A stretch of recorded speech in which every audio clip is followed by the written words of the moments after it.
On Thursday, Rabbi Amichai Lau-Lavie was interviewed about the experience of celebrating Hanukkah this year, amidst war and grief and conflict, even within families and friendships.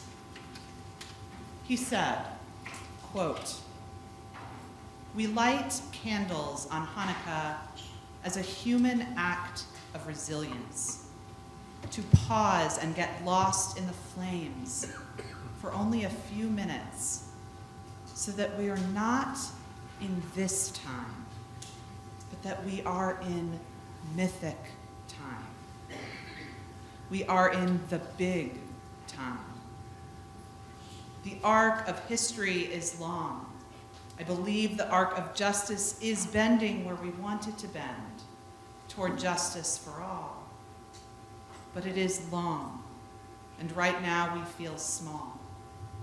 So being lost inside the flames is a way to be found within the longer arc of the possible." Unquote.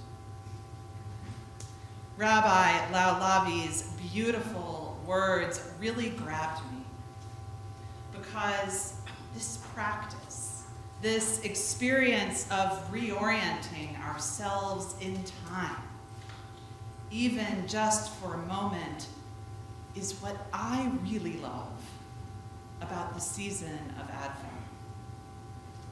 During Advent, time bends and voices from long ago, from longer ago, and voices yet to come mix together. They quote one another. They reference one another. They harmonize.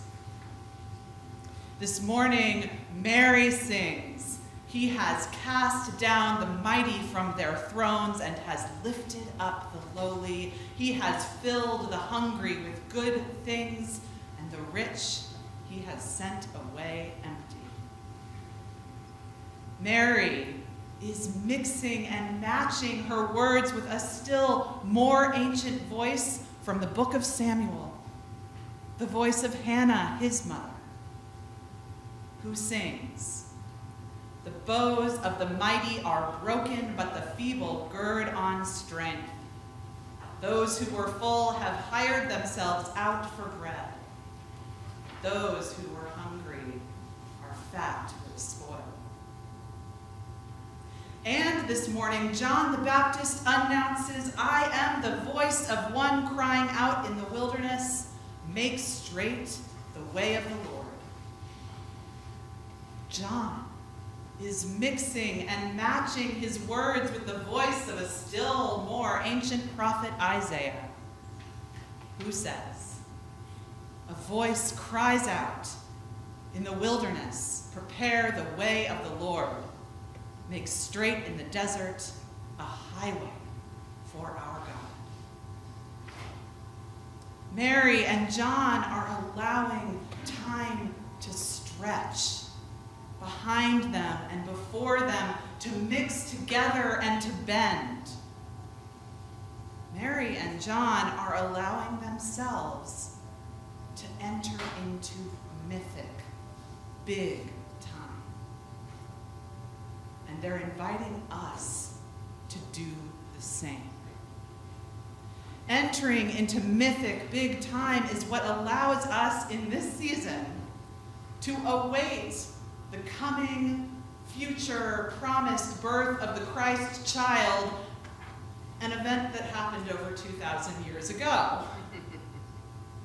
Entering into mythic, big time is what allows us to say, Christ has died, Christ is risen, Christ will come again, and hold it all at the same time. And ultimately, crucially, entering into mythic, big time is what allows us to hope. Earlier this week, I found myself wondering, what would John the Baptist think if he reemerged from the wilderness today? If he appeared on the banks of the Jordan today. Now, if he looked around and he saw the destruction, the chaos, the death in that sacred electric piece of this planet.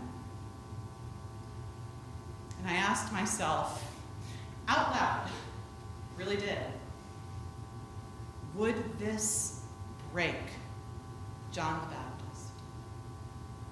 Would we break John the Baptist? Would he fall to his knees in despair and then crawl back to the wilderness?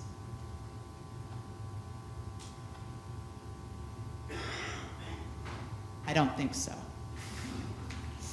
I think John would yet again enter mythic time, even just for a moment. I think he would orient himself on this small dot belonging to the vastness of time. I think he would once again call on still more ancient voices to reassure and strengthen his own. Not to give himself permission to look away from the injustice and the death and the tragedy, but to give himself the courage and wherewithal to be located within the longer arc of the possible. To give himself the courage to hope. And to give himself the strength to act on that hope. Because the project of John the Baptist and of Isaiah and of Mary and of Hannah is hope. Hope that we will prepare the way for God and God's dream for us. Hope that parents will no longer lose their children to state violence or to war. Hope that factions will no longer fight one another needlessly. Hope is one of the many words that gets kind of hallmarkized and understood as something very sweet, very tame and safe. But hope is daring, and it's often counterintuitive, and it's sometimes unpopular. Sometimes lonely. Hope is hard work. It is active. It's not passive. As writer and vlogger John Green says, hope is the correct response to the strange, often terrifying miracle of consciousness. Hope is not easy or cheap. It is true. John and Mary's words of hope are not soft. They're clear and they're strong, and they speak of revolution. Hope can look like caretaking or protesting, organizing or speaking out. It can look like donating. It can look like advocating.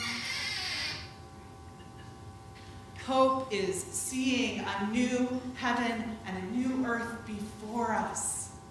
It's what leads to the progress we have made as this weird little species.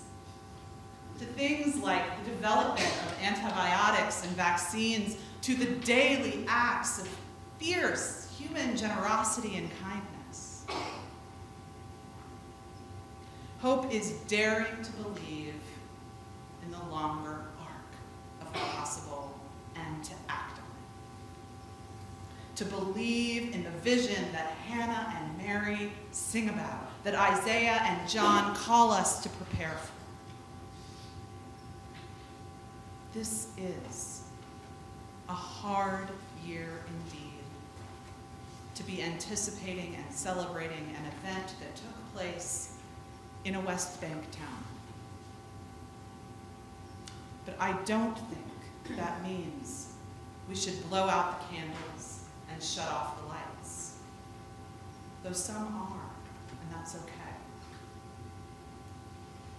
I choose to enter into this season of sparkle and flickering candles and smiles and special treats and music and togetherness, remembering that these things, these rituals, help us just for a moment to be not in this time, but in mythic time.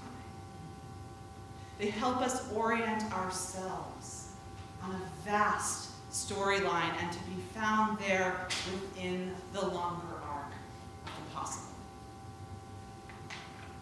They help us believe we can make straight the way, to take actions grounded in that belief, to activate our hope. My activated hope may well look different from yours. This season of Advent, I've used the Episcopal Public Policy Network's online tools to call on my representatives for peace, for ceasefire, for de-escalation. I've made donations to support the Episcopal Diocese of Jerusalem and their work on the ground. I am trying to be diligent in resisting and naming anti-Semitic, anti-Arab, and anti-Muslim sentiment and action. These are very small things. I will keep working. It's hard work, this hope thing.